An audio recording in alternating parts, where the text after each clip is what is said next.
When I talk to the American people about climate change, I tell them it's about jobs. It's about workers who will lay thousands of miles of transmission lines of clean, modern, resilient power grid. The auto workers who build the next generation of electric vehicles and electricians who will install a nationwide network of 500,000 vehicle stations to power them throughout my country. The engineers who will design new carbon capture systems, and the construction workers who will make them a reality. The farmers who will not only help fight global hunger, but also use the soil to fight climate change.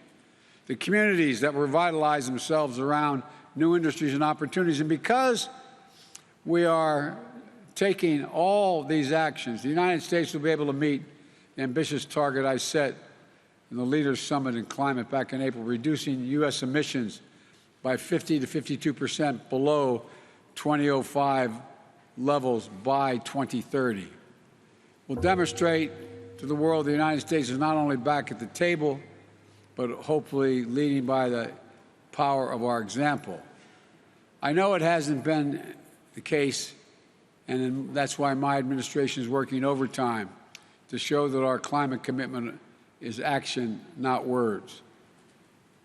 On my very first day in office, I took action to return the United States to the Paris Agreement. Since then, our administration has been hard at work unlocking clean energy breakthroughs to drive down the cost of technologies that will require us to achieve net zero emissions, and working with the private sector on the next generation of technologies that will power a clean economy of the future. Over the next several days, the United States will be announcing new initiatives to demonstrate our commitment to providing innovative solutions across multiple sectors, from agriculture to oil and gas, to combating deforestation, to tackling hard and to abate industries.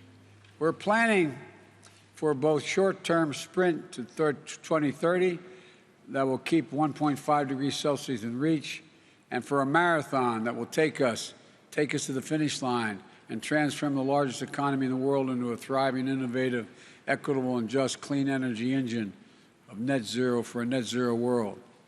That's why today I'm releasing the U.S. long-term strategy, which presents a vision of achieving the United States goal of net zero emissions economy-wide by no later than 2050, and reinforces an absolutely critical nature of taking bold action in the decisive decade. We're also going to try to do our part when it comes to helping the rest of the world take action as well.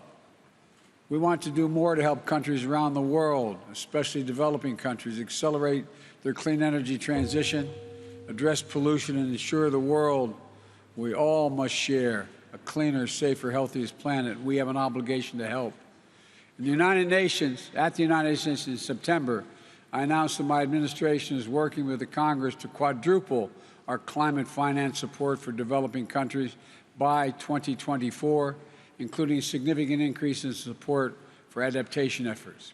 This commitment is made possible to each of our collective goals of mobilizing $100 billion annually for climate finance, but mobilizing finance at the scale necessary to meet the incredible need is an all-hands-on-deck effort. As other speakers today have mentioned, governments in the private sector and multilateral development banks must also do their work to go from millions to billions to trillions, the necessary effect of this transition.